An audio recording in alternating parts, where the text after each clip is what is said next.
আসসালামু আলাইকুম গাইস, আপনার ফিফা ওয়ার্ল্ড কাপ 2026 কিভাবে খেলা দেখবেন তার সম্পূর্ণ এই ভিডিওতে দেখানো হয়েছে।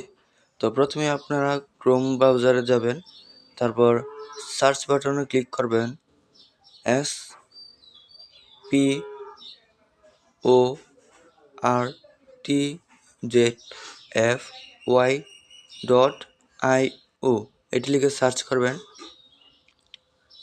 তারপর ডাউনলোড এই জায়গায় ক্লিক করবেন, তারপর আবার ডাউনলোড ক্লিক করবেন।